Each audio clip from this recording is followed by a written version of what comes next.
Welcome to Politics for Patriots. Here's your host, the eviscerator of progressive nonsense, the executioner of imbecility, and the grim reaper of BS, Eddie Zipper. All right, welcome to episode 91 of the Politics for Patriots podcast. If you haven't done so yet, please subscribe on iTunes, iHeartRadio, or wherever you get your podcasts. And remember, whenever you subscribe to a conservative podcast, a liberal somewhere sheds a tear. No, wait, let me say something.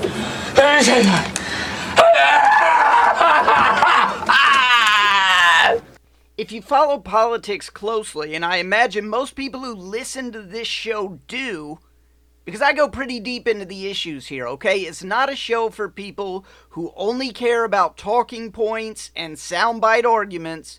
We do long-form political analysis here because we know that you, the audience, are part of America's thinking class. You don't repeat what politicians give you to repeat. You track down the facts and make your own decisions. That is why you need to check out Predict It. Predict It allows you to put that knowledge to work, making a few extra bucks for yourself. Predict It is a political stock market where you can invest in the political questions of the day. For instance, I know that Jerry Nadler and the Democrats are only pretending that they might impeach Trump before the 2020 election just in order to pander to the leftists in their party. They're using their investigations to pander, right? Because the leftists like the investigations. You remember this Democrat, don't you? The investigations are sexy. The investigations are sexy. The investigations are sexy. So what did I do? I went on Predict It and bought a bunch of shares of Democrats will not impeach Trump before the 2020 election. And now I'm just sitting here waiting for them to pay out. It's fun, and if you are well informed, it can be lucrative too. Open an account by going to predictit.com/promo/patriots20, and they will double your initial investment up to $20. That's free money, but you have to go to my URL to get it, and that's predictit.com/promo/patriots20. All right, today I'm going to talk about the new unconstitutional idea that Democrats are going cuckoo over. It's hashtag DC Statehood, and it's all the rage this week.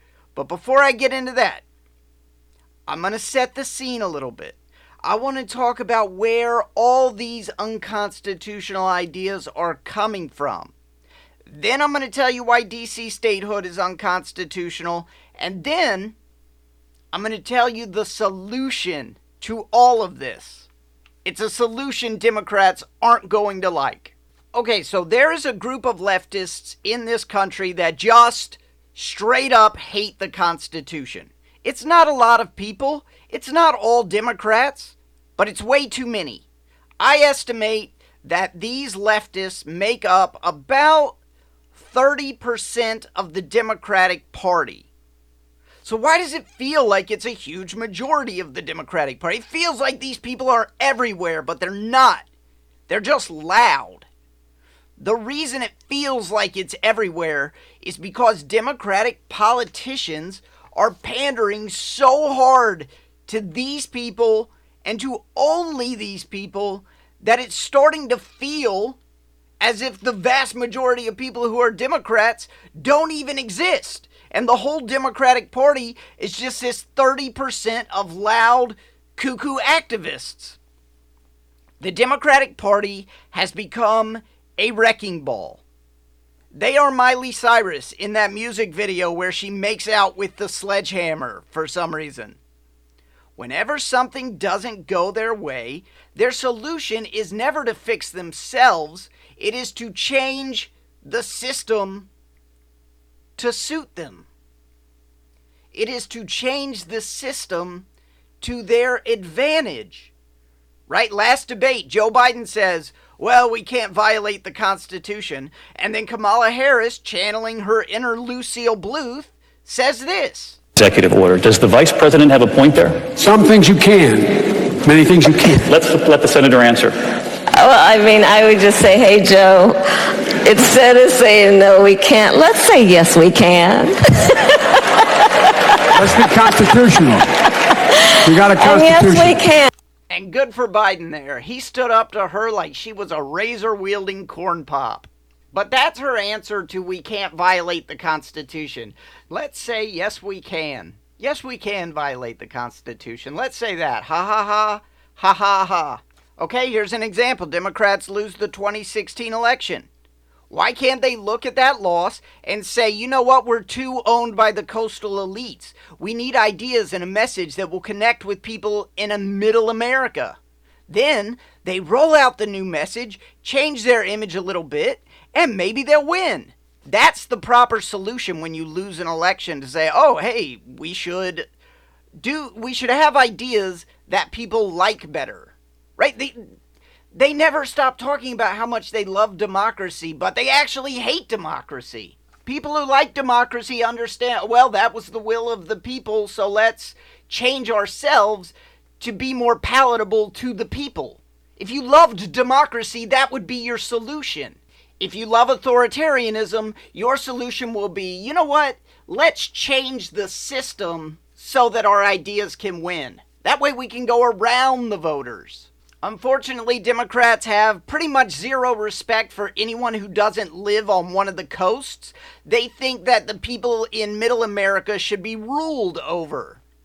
All Democrats are that robot on Futurama who's programmed to underestimate middle America all the time. It's funny, but is it going to get them off their tractors?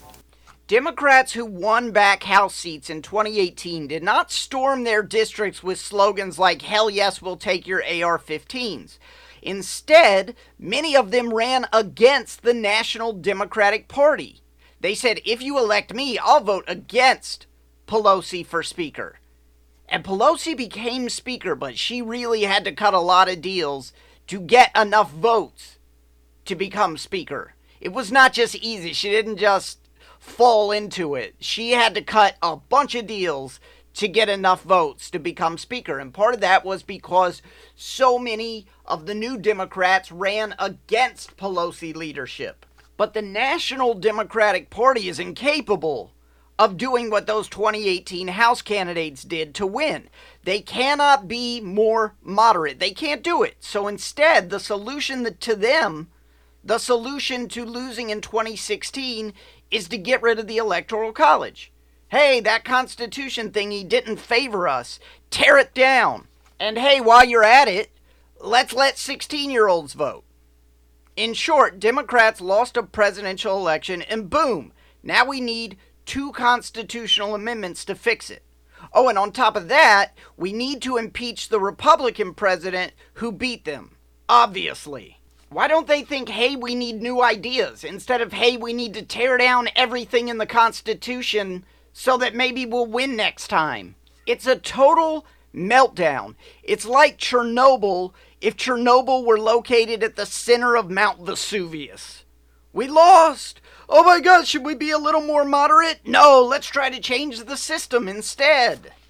It's like if you're a student and you're failing chemistry, and your solution, instead of studying harder, is to get the chemistry professor fired and replaced with a clown who wants to teach students to make balloon animals instead of anything to do with matter and energy or chemistry. And then at the end, you get an A. Of course you did, because it was a class in making balloon animals. But you get an A in the end, and you're like, I did it. I got an A in chemistry. This proves how smart... No! No, it doesn't! And yet that's every solution that Democrats come up with for everything.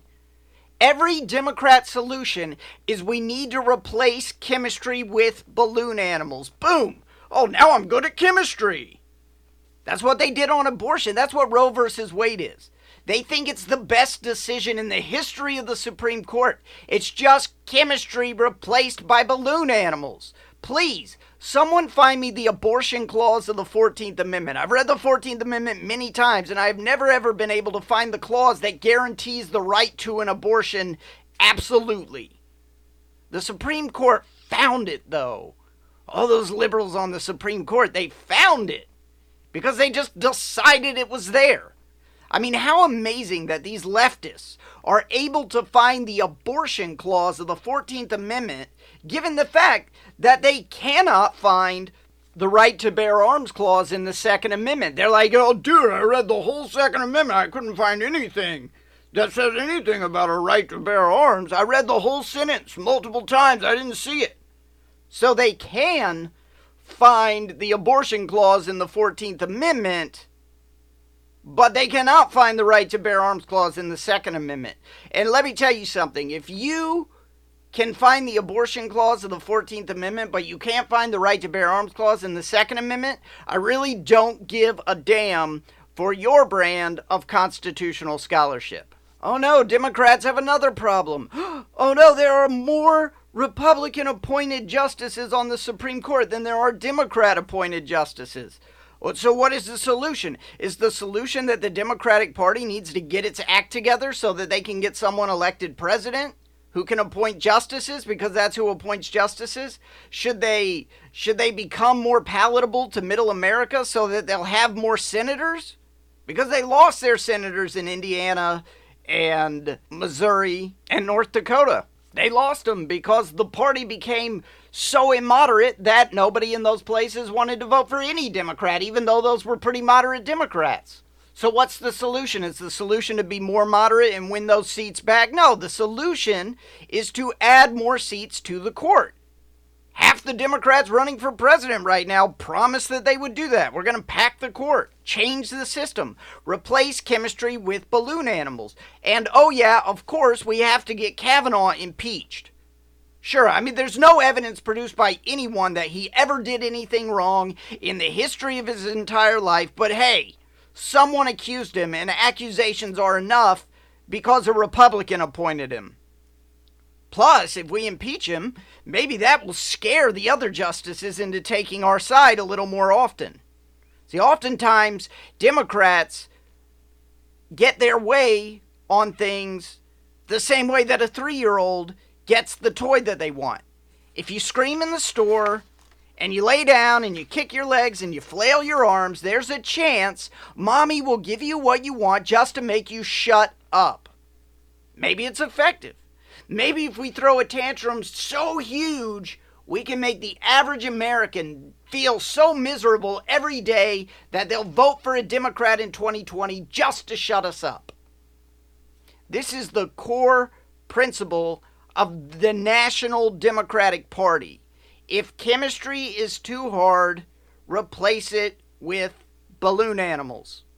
So the Democrats' other parrot gripe is that the Senate is unfair. You always see in Vox like, here's why we should abolish the Senate. They hate the Senate. Cocaine Mitch is confirming too many judges. It's all very evil because the judges are all bad people. Why? Because these judges don't believe the same thing that I believe. That's right, the judges don't believe the same thing that leftists believe. This is the reason that Democrats feel like it's okay to be a wrecking ball, to tear out parts of the Constitution that don't suit them. It is rooted in extreme arrogance, like off-the-wall extreme arrogance. They believe that all of their ideas and opinions are good and pure, and that any differing idea or opinion is evil. Leftists believe that they are Harry Potter and that anyone who disagrees with them is Voldemort. Different beliefs aren't simply different beliefs to them at all. It's a matter of good and evil. A person either believes in, say, the unfettered right to abortion, or they are a red lightsaber wielding Sith Lord. A person either agrees or they have to be literally Hitler. And that makes it okay to tear down the system. Because what sort of system would allow evil to have a say in anything? And if everybody with different opinions is evil, then tear it all down because the system is messed up. It allows those evil people to participate in our government. Okay, so the new idea that Democrats are trying to push is D.C. statehood. Make Washington, D.C. a state. And why do they want to make Washington, D.C. a state? Literally one reason. Because they want 2 more senators. They want to change the system to give themselves 2 more senators. That way they can get rid of Mitch McConnell and stop all these judges being appointed because they'll get the Senate back. But they won't have to moderate to do it. They'll just give themselves 2 senators. They'll guilt the rest of us. They'll throw a tantrum and the rest of us will have to vote for it. Washington, D.C.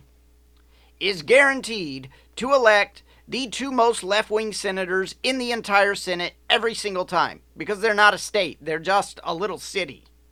So make it a state. Help us fight Mitch McConnell. Make D.C. a state. The problem here is that they think you and I are stupid. In fact, Andrew Yang said we're all stupid this week. He said people who don't support the Green New Deal are less rational with lower IQs. Democrats think everyone who doesn't agree with them 100% of the time walk around all day like, of all the cousins I could have married, you was my sister. That's what Democrats think you are if you disagree with them about anything at any time. When a person understands the Constitution and how our system of government is actually set up to work, it is downright offensive to suggest making Washington, D.C. a state. Sometimes, I think these Democratic politicians have never, seen the Constitution. Because when it comes to the Constitution, Democratic politicians be like, I was elected to lead, not to read. If Washington, D.C. were mostly Republicans, they'd be making the argument that I'm about to make.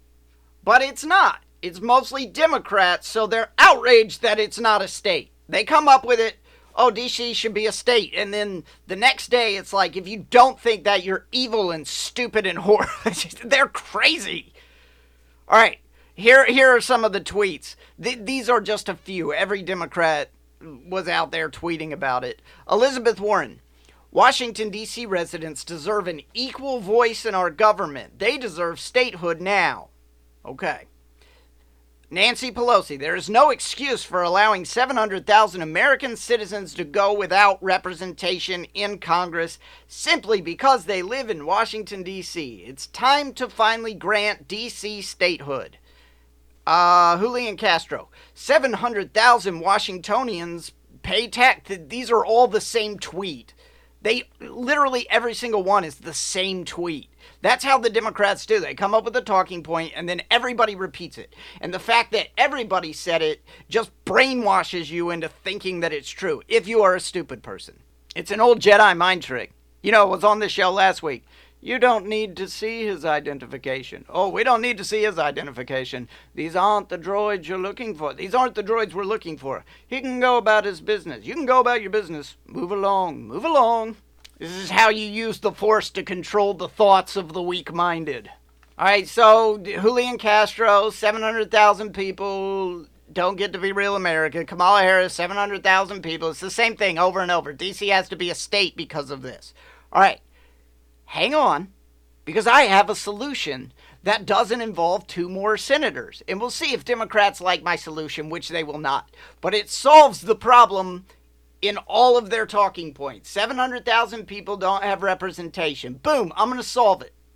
But first, let me finish this bit on... Okay, here's the big news. Congress can unilaterally make Puerto Rico a state, or Guam, or the U.S. Virgin Islands, or the Northern Mariana Islands, or American Samoa. But they cannot make Washington, D.C. a state. It's unconstitutional. That's right. It's unconstitutional, which means if you want to make D.C. a state, it will require, according to Article 5, 2/3 in both houses and 2/3 of the state just to propose an amendment. And then 3/4 of the states in order to ratify the amendment. That's literally never happening. Okay? Because at the national level, D.C. statehood is so unpopular, it makes Bill de Blasio look like Abraham Lincoln. It's that unpopular. Check out this from Politico if you don't believe me. This is just a couple months old. Quote, every Democrat running for president in 2020 has come out in favor of making Washington, D.C. the nation's 51st state. But a new Gallup poll found support for granting full statehood to D.C. as low as ever across the political spectrum. The Gallup survey, the firm's first national poll on the issue, found 29% of adults polled in June support statehood, and 64% oppose it. While support was slightly higher among women, non-white voters, and self-identified Democrats, no group had even close to a majority of respondents in favor. Close quote. All right, so Article 1, Section 8 of the Constitution. If you took civics in 9th grade, you know that section. Because Article 1, Section 8 contains, say it with me, the enumerated powers of Congress. Guess what one of the enumerated powers of Congress is? There should be like a drum roll. All right, drum roll. Guess what one of the enumerated powers of Congress is? To exercise exclusive legislation in all cases whatsoever over such district not exceeding 10 miles square as may by cession of particular states in the acceptance of Congress become the seat of government of the United States. Guess what famous district that clause is referencing? Washington, D.C. That means that Congress cannot constitutionally hand over Washington, D.C. to the state government that Washington, D.C. would be entitled to if they became a state. Okay, so maybe it's a state, but Congress still governs it as set down in Article 1, Section 8 of the Constitution. Nope, constitutional no-no. Article 4, Section 4 of the Constitution states that the United States shall guarantee to every state in this union a Republican form of government. If your state is governed by people elected by all the other states, that isn't a Republican form of government. There would have to be a governor of D.C., a D.C. legislature elected by the people of Washington, D.C., and a D.C. Supreme Court. It, by definition, could no longer be a federal district anymore. Therefore, it is unconstitutional. Ironically, there's another clause that creates a constitutional paradox when it comes to D.C. statehood.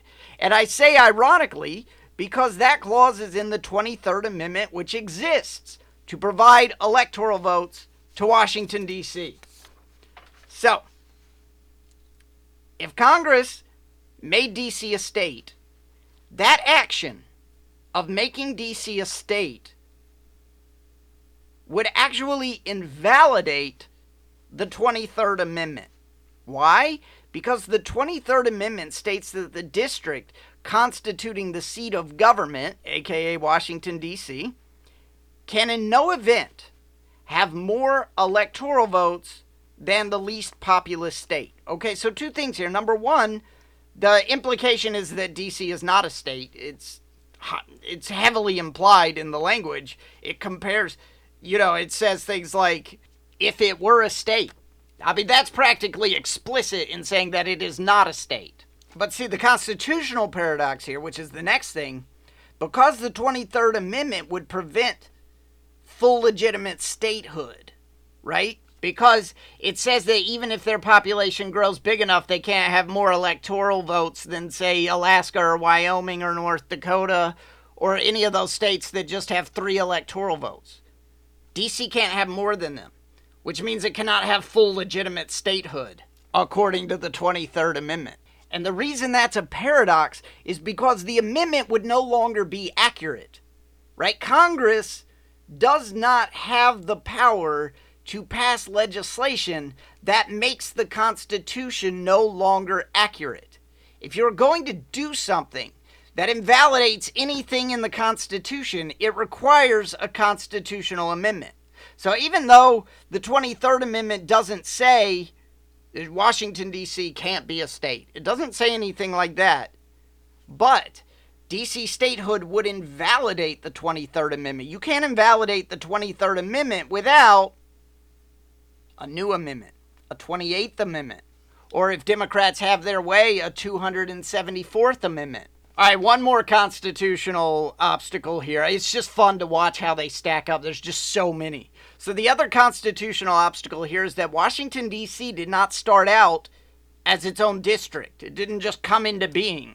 It is made from land that was ceded by Virginia and Maryland for the express purpose of creating a district for the seat of government. Now remind me, does the U.S. Constitution grant Congress the power to take land from Virginia and Maryland and a couple of centuries later make that land a state? No, it does not. Sure doesn't. Article 4. New states may be admitted by the Congress into the Union, but no new state shall be formed or erected within the jurisdiction of any other state, nor any state be formed by the junction of two or more states or parts of states without the consent of the legislatures of the states concerned, as well as of the Congress. So that would mean that even if it wasn't unconstitutional, which it quite clearly is, but even if it wasn't unconstitutional, you still couldn't do it without permission from Virginia and Maryland. But it's unconstitutional, so that's moot. I told you about Virginia and Maryland ceding the land because that's going to be part of my solution, which I'm going to tell to you in a minute. So none of that matters for the purposes of actually making D.C. a state because we've shown that that is unconstitutional. The bottom line is that there is a district clause in Article 1, Section 8, which means that D.C. cannot be made a state without a constitutional amendment. Chances that constitutional amendment passes? Let me check. About 1 trillion to 1. So you're telling me there's a chance? Yeah! Democrats, of course, will ramp up the rhetoric on this and say people are being robbed of their right to vote. It's not true, but that's okay because I have a solution for that anyway. Just stay tuned for my solution. Now, if you live in D.C., you do get to pay taxes without getting a representative in the House and 2 senators. But there's a constitutional remedy for that problem. Okay, and this is not my ultimate solution, but I am going to say that there is a constitutional remedy for the problem of not having a representative or senator. You can move to a state.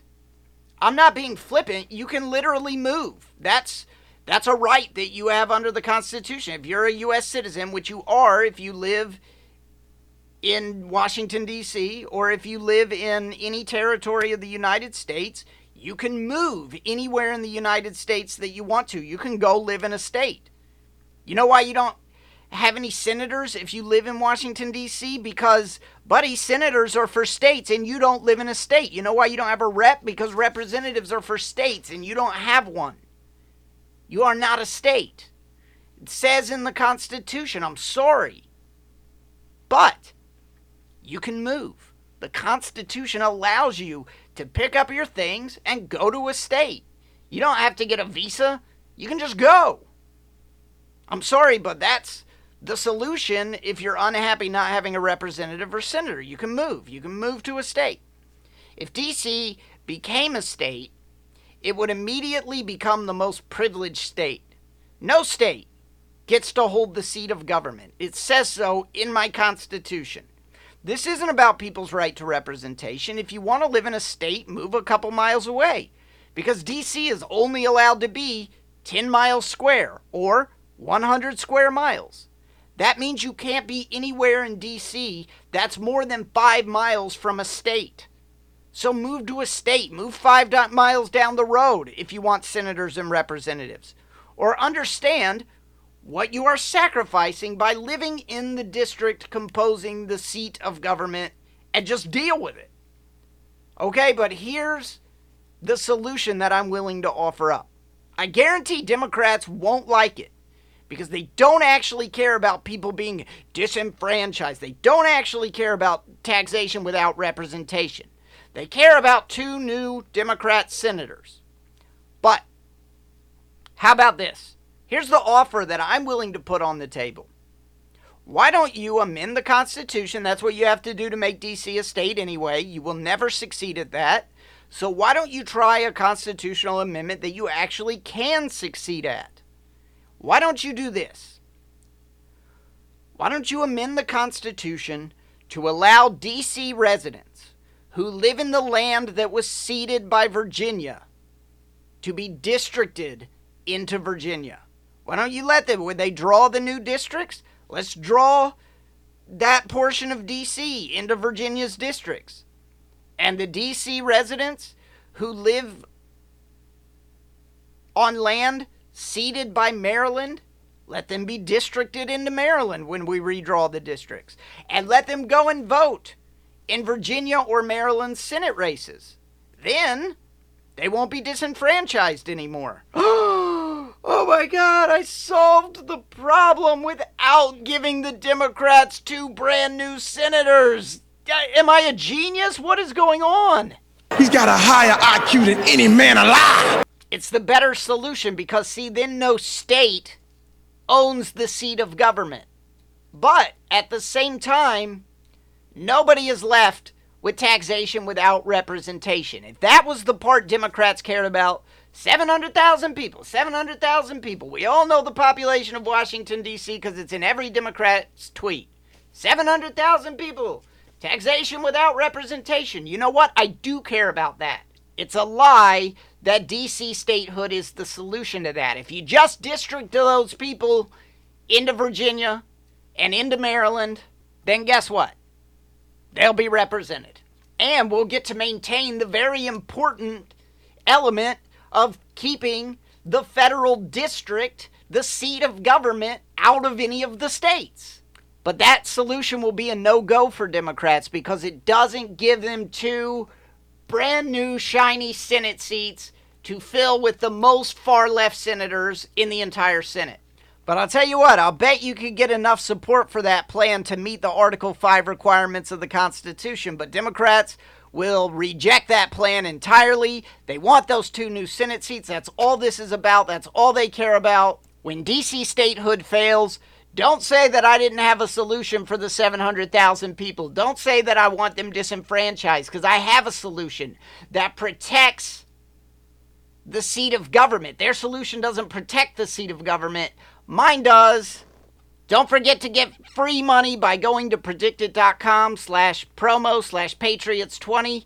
They will double your initial investment up to $20. Don't forget to do that. That's it for today. I'm out of here. Of all the cousins I could have married, you was my sister.